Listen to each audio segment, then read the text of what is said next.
Okay, my water's all gone now in the pan, so I've got a perfectly transparent onion. I'm just going to take that off the heat and I'm going to add my curry paste.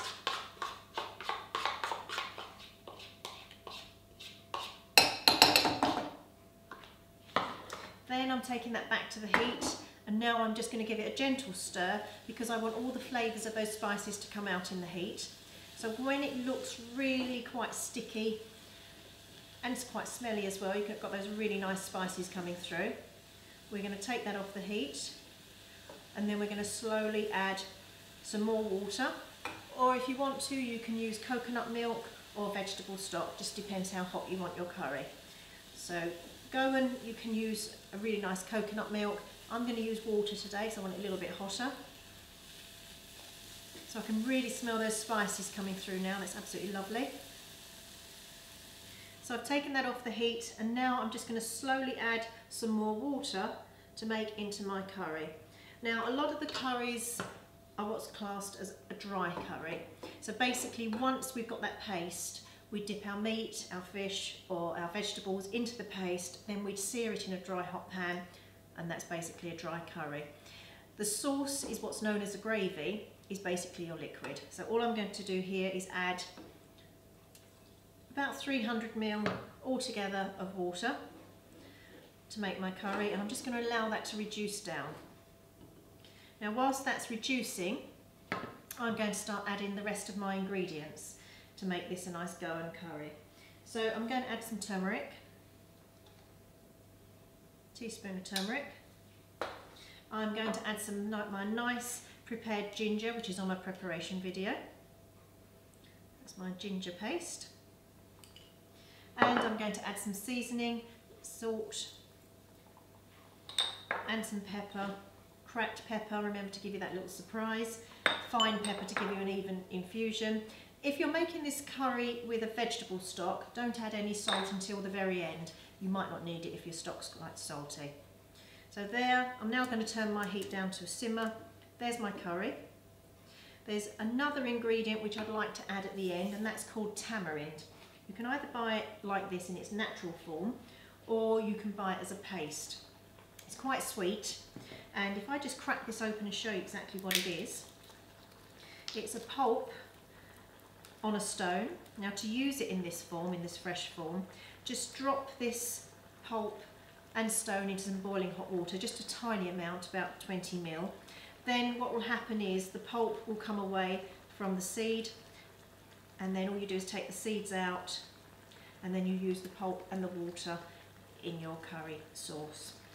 Or you can buy it as a paste. They all vary very much, so just slowly add and taste, and just add literally as much as your palate needs. And then that's your curry. So remember to taste all the way through the cooking process. Towards the end I'm going to add some garlic because I don't want that to lose its flavour. I want a nice rich flavour going on there. I'm going to cook this with chicken. Now whatever curry you're making, whatever meat or fish you're going to cook it with, always cook that off separately because we want to retain the flavour of the meat. The reason some meats are sitting stewing all day in a curry is really to disguise the flavour of an inferior quality. But I'm using some nice chicken breast and chicken thighs, and I want you to know that when you're eating it. So all I'm going to do here is I'm going to season the meat. I'm going to put a little coating of oil on. Doesn't need a huge amount because meat has a lot of natural fats. I'm just going to rub that through. Now make sure your meat is at room temperature before you cook it, then it will be more relaxed. That is going into a dry hot pan. Again, don't move it around in the pan, it will just go watery. Allow that to sear, and then that will go in the curry right at the very end, and then we're ready to serve. So this curry basically will take no longer than 15 to 20 minutes. As soon as your chicken has a nice colour, just turn it over.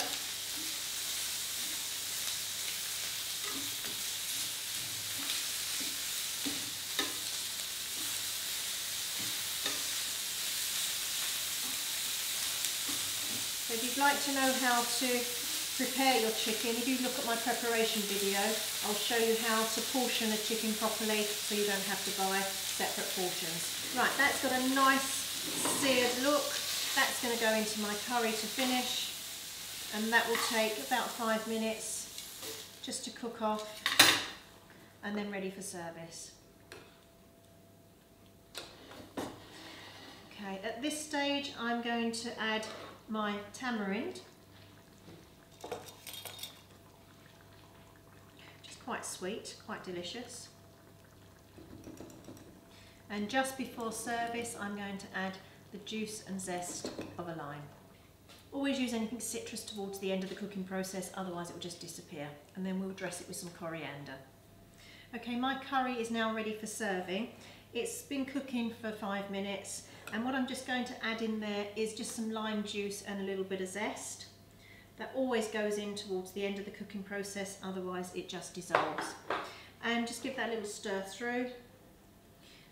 Always give your food a little taste. So if there's an ingredient that you've used that you can't taste, that's what you add more of. That's how you make a dish perfect. So there's my curry.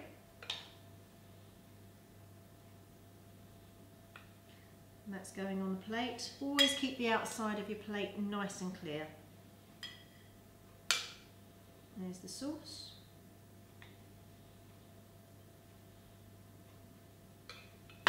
Dress with a little bit of coriander.